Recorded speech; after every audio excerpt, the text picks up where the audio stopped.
Hi, this is Don Farber with VineyardSoft Corporation, and I'd like to welcome you to this training session on the KnowledgeSync solution. The topic for this training session will be the configuration of an event's email alert message, and as such, we strongly recommend that you first have viewed the overview training session on the configuration of event alerts. Now we're going to continue working in our ERP or accounting application, and we're going to take a look at 3 different email alert messages.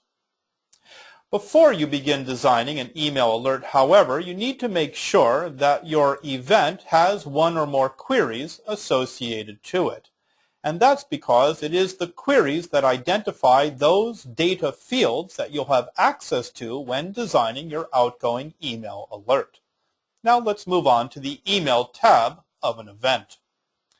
At the top of the Email tab is a list of those fields that you can put into your outgoing alert message.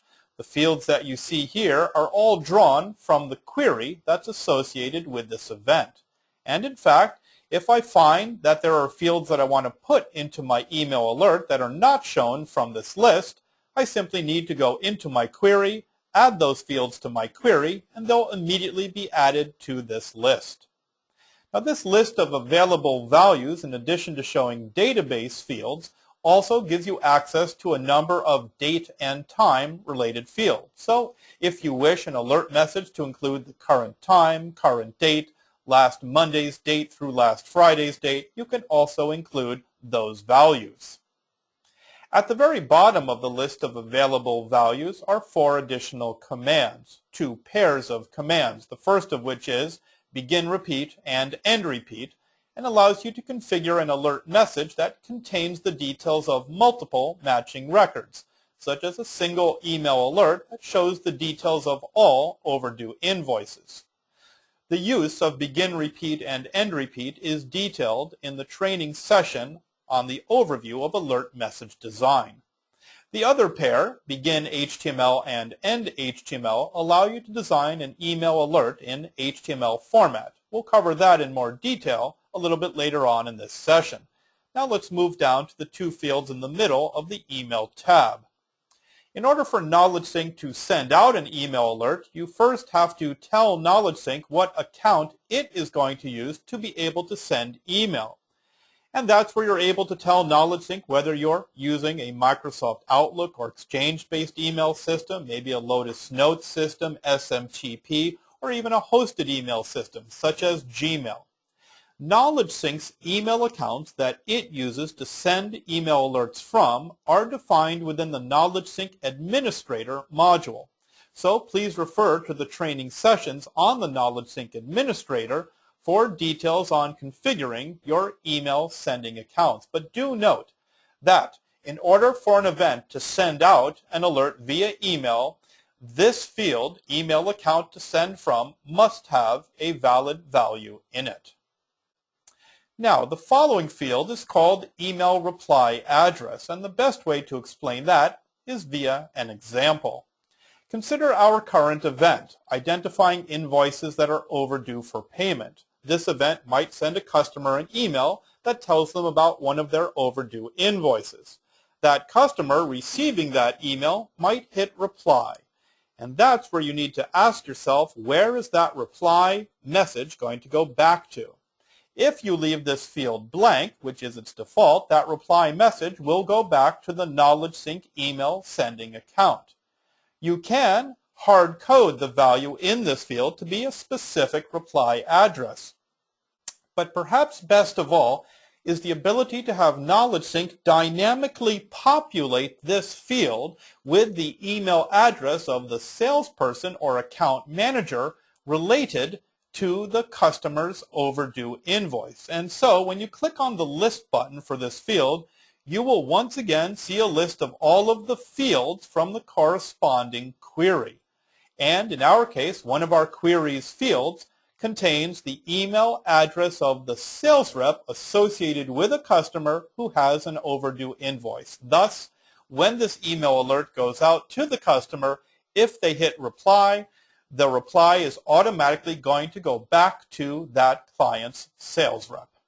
Okay, let's talk about the message itself.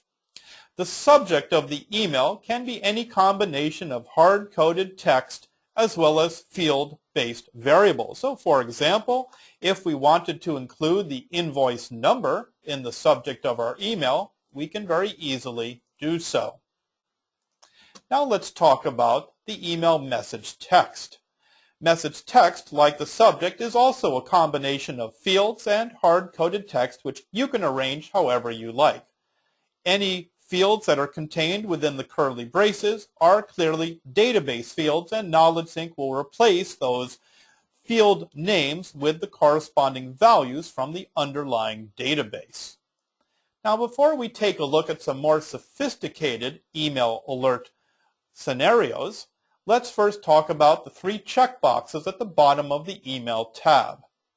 It is possible when designing an event such as this that you have associated crystal reports, forms, or documents such as a customer's statement, or in this case an aged receivables report, as well as associated static files such as Microsoft Word files, Excel spreadsheets, etc.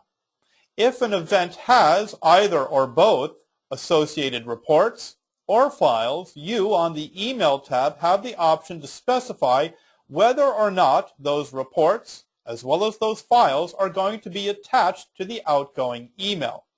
In a lot of cases, the answer is probably yes. You will want to attach those reports or files to the outgoing email. However, there are other circumstances where you might want KnowledgeSync to send out the email alert message that's specified in the message text field, but you might want KnowledgeSync to take the corresponding reports and actually FTP those reports to a particular location. And so that's an example where you would not want to put a check mark in these corresponding fields. Now, if the KnowledgeSync event that you're working with does have associated reports, you also have the ability to specify whether or not the email notification is going to wait until the reports have been successfully completed. That option is clearly only appropriate if you have specified that the reports are not going to be attached to the email. Because in such a case as that, you might send someone an email with the URL location of the reports. You darn well want to make sure that those reports get successfully generated to that location before the resulting email alert is sent. Okay, so let's now take a look at a couple of other email alert message designs. We're going to start out by taking a look at a somewhat more sophisticated email alert. In this case, for one reason, we are having KnowledgeSync generate a single email alert message that contains the details of multiple or perhaps even all overdue invoices. Beyond that, we're also having KnowledgeSync format that information within our email in a table or columnar type format. As you can see, if we drop down to the email message text, we're still starting out with some opening text. The following accounts receivable invoices are overdue for payment, and we have a number of column headings that have been spaced apart according to the length of the data within each of those fields. Now, take a look beneath that. For one thing, we once again have our detail fields, that is the customer's name, invoice number, etc. In this particular instance, however, we have them surrounded by the commands begin repeat and end repeat. That's telling KnowledgeSync to repeat the details of multiple overdue invoices within this one alert message. Also notice that a couple of these database fields have additional controls specified at the end of them. For example, our customer name field now has :20 specified at the end of it. That means that KnowledgeSync is going to allocate a maximum of 20 spaces to the customer's name. It'll truncate anything in excess of 20, and the plus sign indicates that if the customer's name is fewer than 20 characters, KnowledgeSync is going to pad out that value to the full 20. That will ensure that our following columns of data all line up as required. You might notice we've also done that in the balance field, but in this case we've specified a length of 10, and because the balance field is a currency field, we've used the $sign to tell KnowledgeSync to format this value as currency, as defined by the currency regional settings of the server on which KnowledgeSync is installed.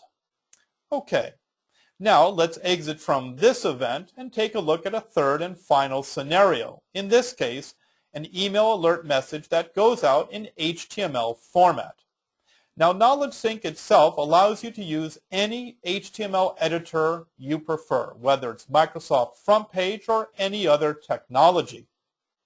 And the reason for that is that all you need to do in order to design an HTML formatted email is go into your favorite HTML editor, design the alert message as you'd like it to appear, and then copy and paste the raw HTML syntax into the email message text field. Notice at the bottom of this window, I'm going to start out in line 2 here, and I'm going to highlight all of the HTML syntax that I have taken out of my HTML editor and copied and pasted right into my KnowledgeSync message text field with one additional step. At the very start of my HTML syntax, I have specified the command begin HTML, and at the very end of my HTML syntax, I have specified end HTML. Once again, those are the two commands located at the very end of the list of available values that allow me to tell KnowledgeSync that all of the syntax in between is HTML syntax, and KnowledgeSync will translate that so the desired email output is in HTML format. Now, you don't have to know how to write HTML or how even to use an HTML editor in order to design KnowledgeSync email messages in HTML format, as a number of HTML templates or examples are shipped along with the KnowledgeSync application. And in fact, the particular format that you're looking at here is included as the default format within the KnowledgeSync manual itself. Now, if we take a look at this particular HTML syntax, you will notice that we are once again creating a table, this time in HTML format. And we've specified the column header names for that table, and following that, we have then specified the names of the fields of data that are going to be filled in for each record underneath those columns. Do note, however, because we want KnowledgeSync to create an email alert with an HTML table that shows me the details of all, or certainly multiple, overdue invoices, we have surrounded the details section of our HTML message with the commands begin repeat and end repeat. Okay, so let's exit from this event, as that wraps up this training session on the design of an email alert message in KnowledgeSync. I would like to thank you very much for your time and attention during this training session, and I very much look forward to working with you in a future KnowledgeSync training. Thanks very much.